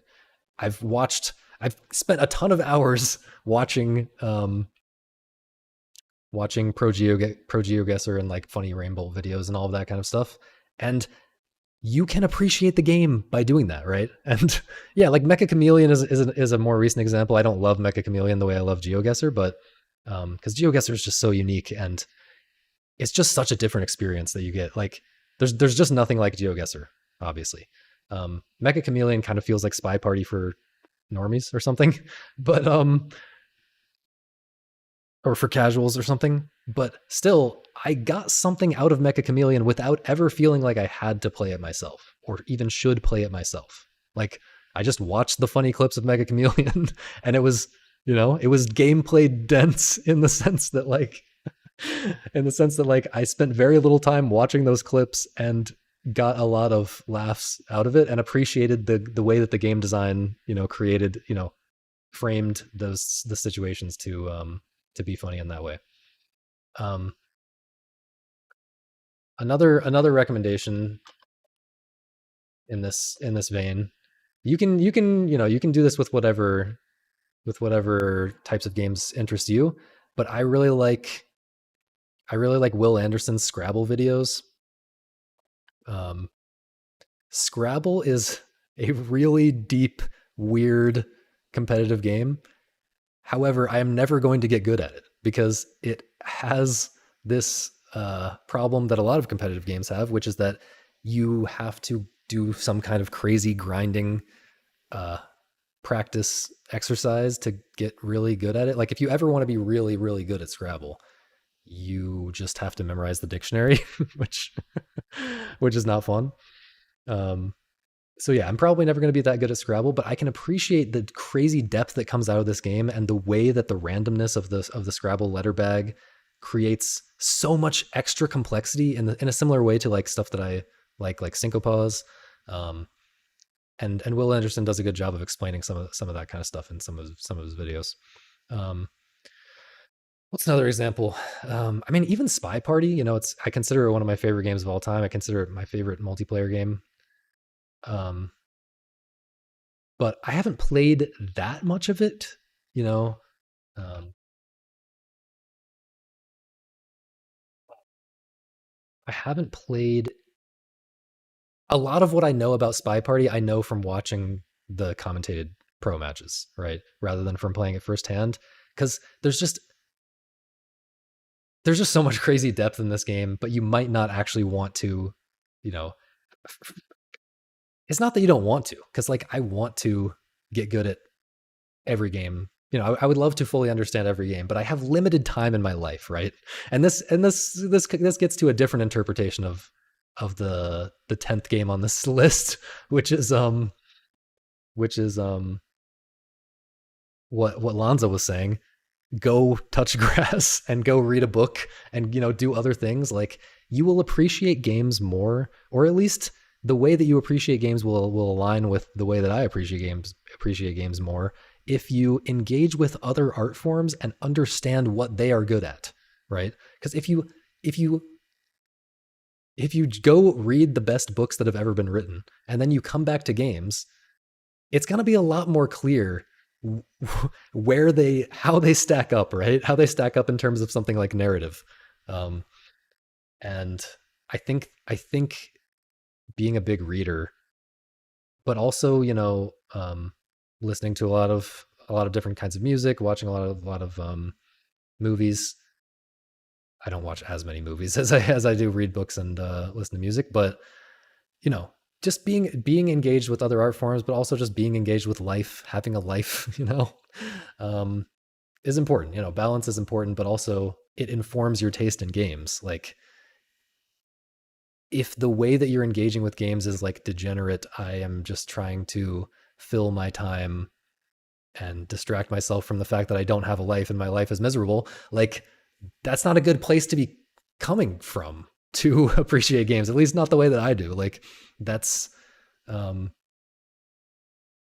yeah, you're at least going to be looking for something very different if that's what you're coming to games from. Um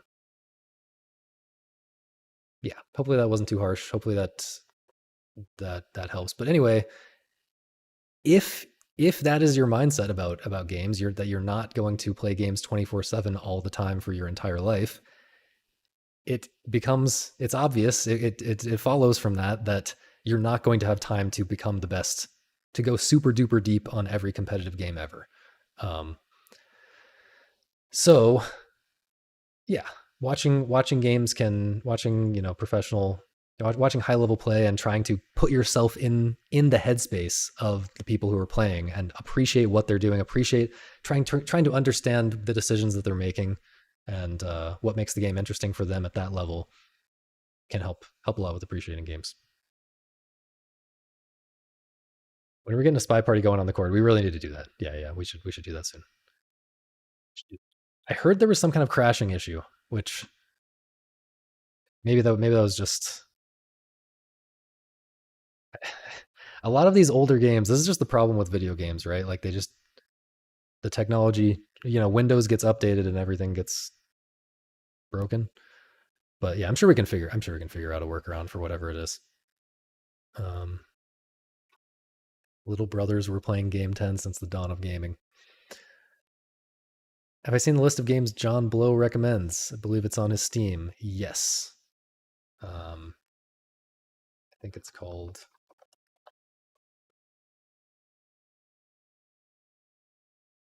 this one.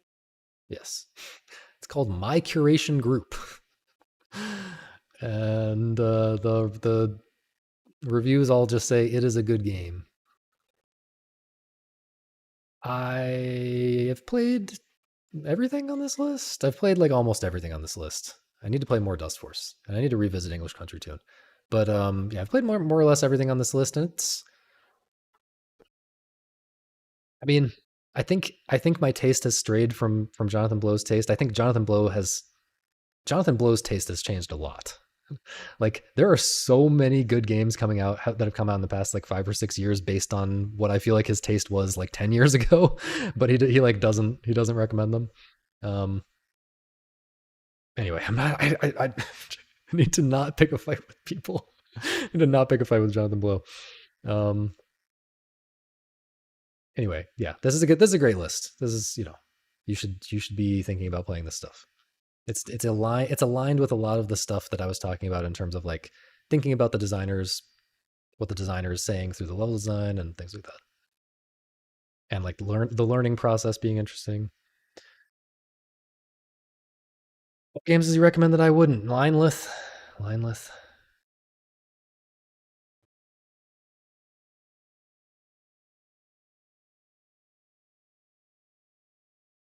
I mean, kind of the hex. The hex is like interesting, but it becomes yeah. I would recommend the hex to certain people with a very particular in a very particular kind of situation. I don't know. Pony Island.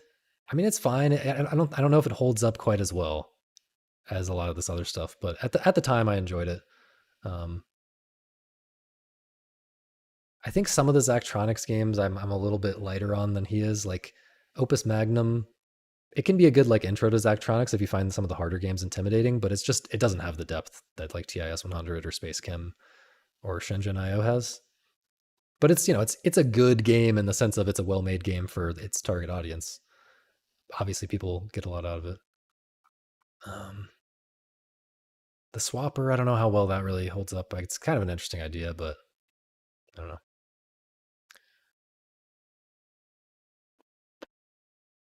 Anyway, excited for Pony Island 2 at all. I still haven't played Inscription. Like I said, so the Hex is also from the Pony Island, the Hex, and Inscription are all from the same guy. And yeah, I don't know. I was a little bit cold on the Hex, and then I never got around to Inscription, partially for that reason. Yeah, that's what I was saying. Gate. It's a good gateway drug if you struggle with the harder ones. Um, but yeah, I'll try to get around to it. Yeah, Fidel, I kind of agree. I don't think there's as much there to it as I expected from it being on this list. I kind of skimmed over that. Where was that? Yeah, Fidel Dungeon Rescue. Yeah, I didn't love that one. I thought it was all right. It does have this interesting kind of unfolding where you get to layers that you didn't expect to be there. The game seems pretty simple at first and becomes there's more to it than you'd expect, which I like. but that's also true of like the Binding of Isaac, you know. And I don't jump to recommend the Binding of Isaac anymore. I'm more, you know, I'm more excited these days about the games that have that kind of flavor without in a less artificial way, you know? Like I would say The Witness even has that kind of thing in a more artificial way, but also something like Syncopause has it in a really, you know, you're doing literally the same run over and over again. You're not unlocking anything. There's no meta progression that's unlocking like deeper floors of Syncopause, and yet you can play that game for 1,000 hours and still be learning so many genuinely new things that it's unbelievable. And like earth shattering. Like, okay, maybe that's a little bit of an exaggeration for the 1,000 hours, but like you can you have these major revelations for like 100 hours, and then still like so much nuance that you're uncovering for so much longer after that in Syncopause that it kind of feels like that, but in a really, you know, within like a tighter structure. I played traditional roguelikes. Not really, not really. But I don't really think they're for me. Um, however, they're. I would like to give them a little bit more of a try.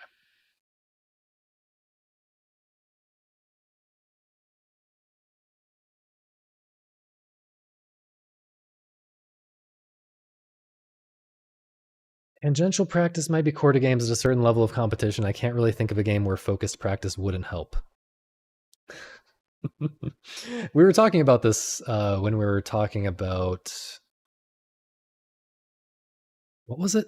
What was it that we were talking about? Like the game that lasts 1,000 years or something like that. Anyway, we talked about this on the Discord a while back, and I remember you saying something like that, I think.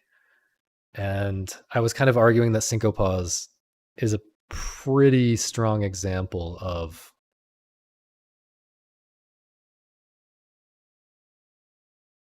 how that doesn't have to be true. But I do think, you know, I'm not saying that it's like a critical flaw that practice is a thing that exists, but I am saying memorize the dictionary is a pretty big ask that feels gross to me and is a little bit off-putting. um Whereas some games, the practice is like more naturally integrated. It feels a little bit more naturally integrated, or something, um, or it's just not as daunting, or not as, I don't know. It just feels different. The context, depending on how what exactly the game is and how exactly it works, it feels different.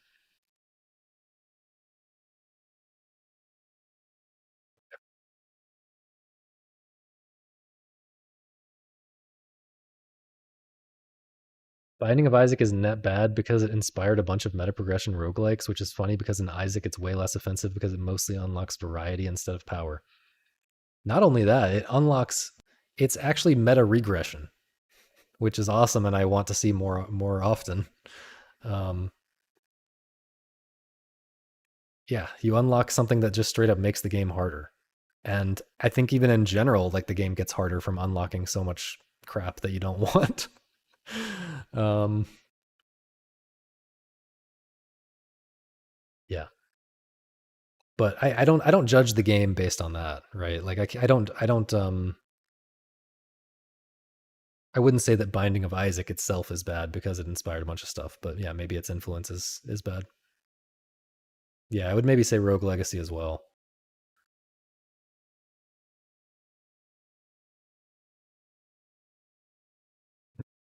There's a limit to the amount of poop a game can have for me to play it. Yeah, that's a bit tricky with Isaac, for sure. Is Dead Cells slop? I wouldn't say it's slop. It kind of hooked me in the early hours, but then at some point it just really started to feel like a grind. It kind of degenerates into something stupid, I feel like. The combat is just not interesting enough to hold up for a long time. And the way that it gets difficult doesn't make it more interesting. Yeah, I don't know. It's been a while since I played it. Probably not the greatest review.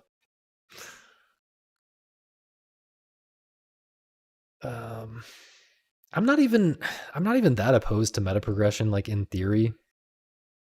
Again, like I'm I'm pro making the learning phase of a game, the learning process interesting, you know? And if meta progression helps you do that, and then you know, you can have meta progression as an on ramp to a hardcore competitive game. You know, you can have a mode that you get to after the meta progression where the final mode of the game is like what the game is actually designed around, right? And it's just as hardcore as any competitive game out there.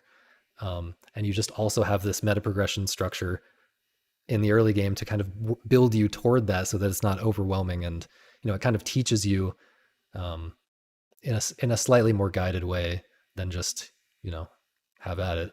It kind of teaches you how to play in a way that's more fun to learn, but somehow that's never what it really feels like. Meta progression is emasculating. I don't feel that way. I don't feel that way in theory, but yeah, I certainly don't find myself loving roguelite structures. Yeah, so the people who are mostly making these roguelites or these games with meta progression in general, they're just designing around that. Like that's the game that they're designing around, which makes sense because it's what most people are going to see. It's what the majority of player hours in total is going to be with that, right? It's going to be with the meta progression structure. It's not going to be with the final difficulty. So yeah, the if you it makes sense that what I'm describing that I would like as a meta progression structure in theory doesn't really exist, or you don't see it that often. I guess an example is like Catherine.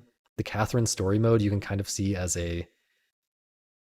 like preparing you for the Babel mode, but it's not a great example for a couple of reasons. But you know that's kind of what I'm talking about. Or like you can see StarCraft. You can see the StarCraft campaigns as sort of preparing you for the multiplayer. Again, in some ways, not a great example, but um, it's sort of ramping up. That's not exactly meta progression though. But yeah, neither of those are exactly meta progression. But you see what I'm saying, where you could have a multi-run meta progression structure that leads up to a that leads up to hardcore competitive mode. Did he actually say that Sectoria has meta progression? That makes no sense. I mean, it does in the sense that you have to unlock Revolution, right? Don't you have to unlock the Revolution difficulty, or is that not true? But that's like most people wouldn't. It's misleading to say that that's meta progression, even if it does do that. Um, yeah, I wanted to go back to my backlogged and uh, look at some of my favorite games and kind of think through like I don't know. Are there any other games that you guys think would have been good to include in the list of like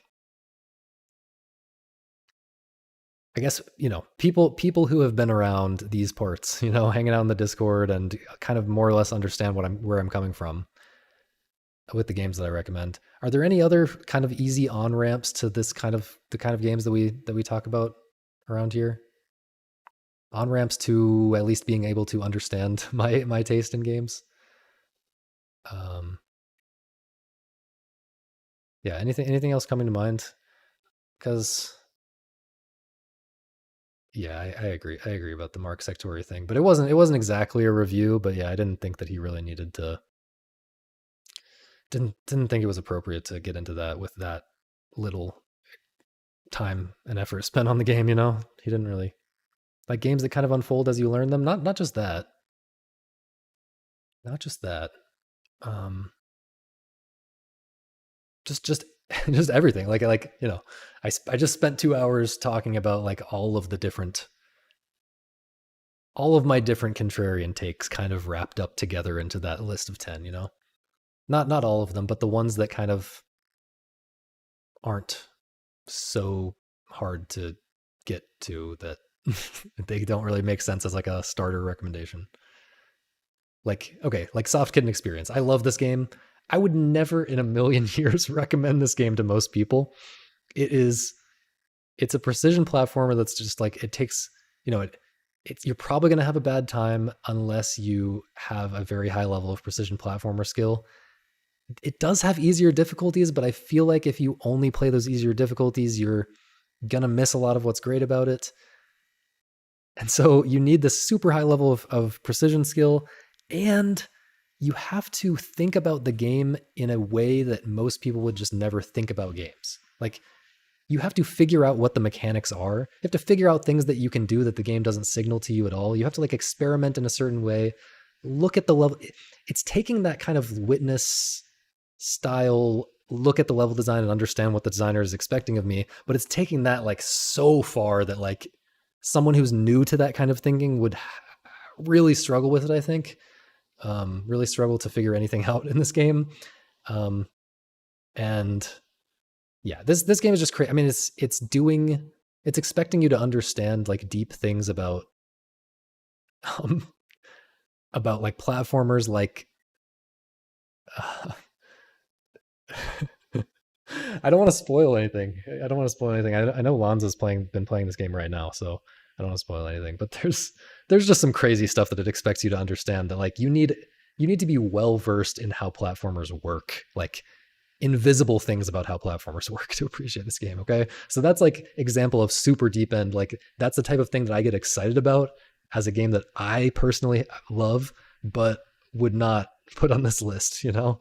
And even like Angel Game, like I was saying earlier, I don't think is great inclusion on the list. I think Post Void is okay, but I don't love that I kind of feel the need to point to my guide that I wrote. I kind of want the game to be able to speak for itself a little bit more.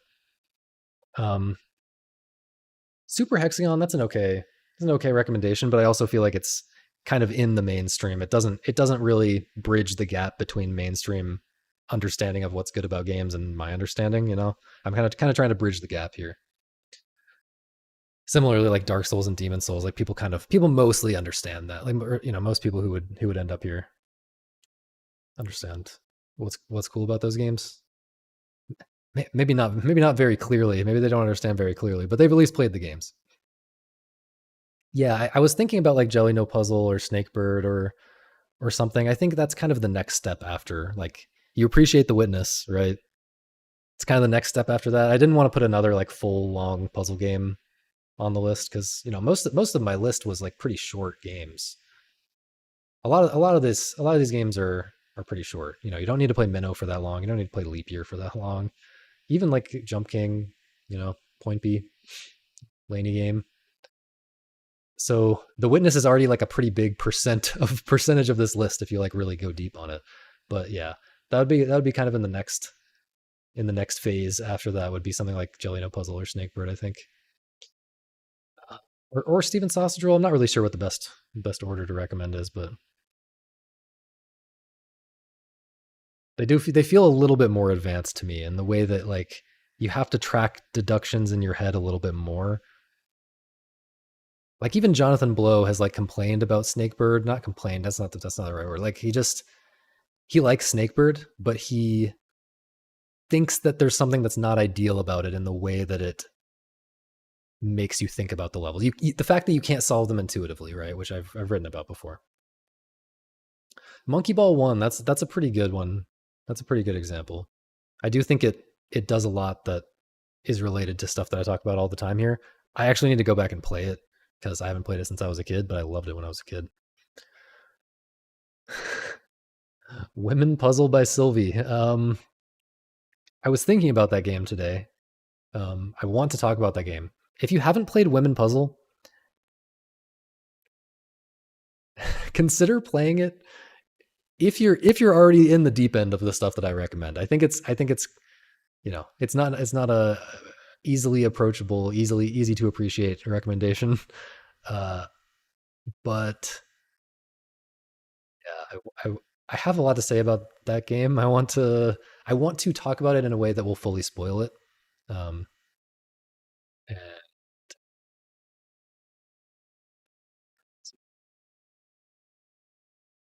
Women Puzzle hurt my hands, and I learned a lot about women.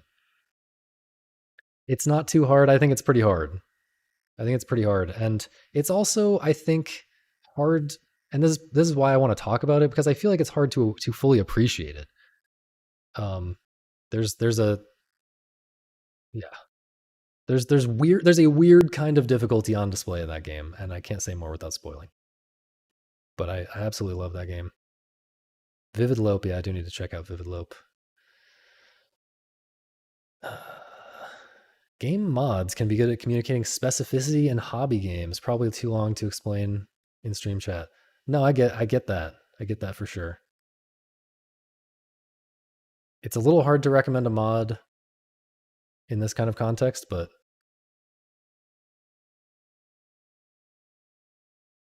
yeah. Okay. Well, I guess that'll be the stream. Did I want to talk about more any more I didn't like ever. did I want to talk about any more types of like YouTube channels to watch to appreciate games without playing them? I feel like there are other great examples that I'm not thinking of right now. Strawberry Jam from Celeste. Haven't played it. Haven't played it. Super Mario World Kaizo. I actually um instead of Super Mario World Kaizo, I would recommend playing Derelict Star, which I almost included on this list. But I felt like there were too many platformers, and it didn't crystallize one particular. It didn't crystallize like any particular thing quite as well in my head. Any of the things that I wanted to talk about, kind of abstract ideas, but it is. I do think it's a relatively approachable game that I highly recommend. Oh yeah, BoJack UCH. Yeah. Yeah, this um, Ultimate Chicken Horse channel. This this is awesome. Is this the one? I don't know. A lot of the newer videos are awesome. Yeah, I would again a game that I would never get that deep into probably, but is super interesting at the really high level. Um, what else do I watch? Oh yeah.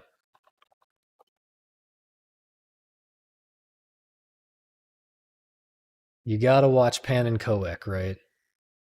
I do not recommend everyone go out and glitch hunt Mario 64 and do the A button challenge and all of this, right? So this, but it's extremely interesting, right? It's extremely interesting the stuff that they figure out and the progress that they make on these crazy challenges, and for that reason, it's a perfect candidate for watching rather than playing it yourself. I like these videos are both great.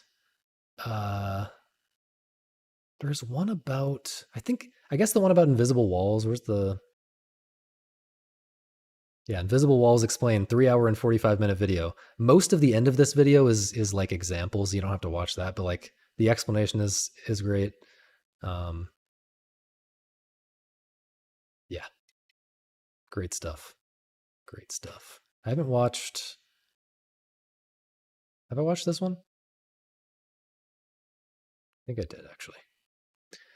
Yeah, the old half A press video is iconic, but I think the newer videos get deeper into stuff.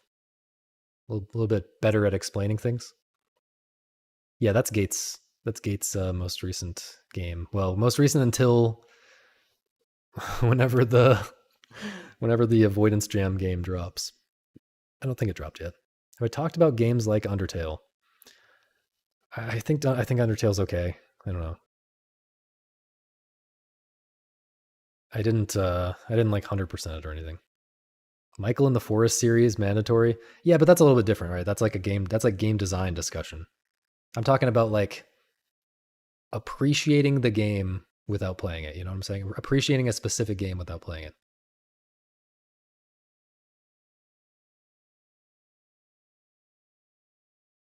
Reason why 255 coins is the max? Probably because 2 to the whatever power is 256, and that just became a standard for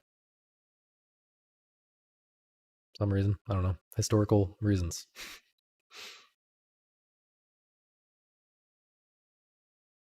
Yeah, I'm having a hard time waiting to play the avoidance jam games, honestly. There's like so many there's like so many of them, but also Caitlin, send me the goods. Send me the Vox Atomica um, current build, current whatever to play test. So I have plenty to play in the next few days until um, I guess the next week until I'll play all the Avoidance Jam games. Yeah, I'm hyped to be like I feel like it's gonna be interesting trying to figure them out on stream because I get the sense that some of them are pretty weird. I get the sense that some of them are gonna be like Person Man linked some other game and I looked at it briefly that he made a long time ago. It's like a bro like, and I just had no idea what I was looking at, man. I'm sure I could figure it out. I mean, that's I'm sure that's a large part of the point of the game is figuring out what anything means. But yeah, I'm expecting some of them to be a little bit hard to come to grips with live on stream, so it'll be fun. Okay. Or yeah, byte is 8. Or yeah, sorry. 256 is 2 to the 8th because that's a byte. Yeah. Random, but shout out to Crazy Taxi. Yeah, shout out to Crazy Taxi, man. Crazy Taxi, another kind of example of a game that if you want to be good at it, you you have to do an annoying thing, which is learn how the routing works, like the customer routing stuff, because it's like not quite randomized. If it were like really randomized, the game would be so much better. Anyway, still a really really good game. Okay, that will be the stream. I will see you guys next week for the Avoidance Jam entries, judging or something. Not really judging, just trying to appreciate them, trying to see what's up. So yeah, thanks for watching. Bye bye.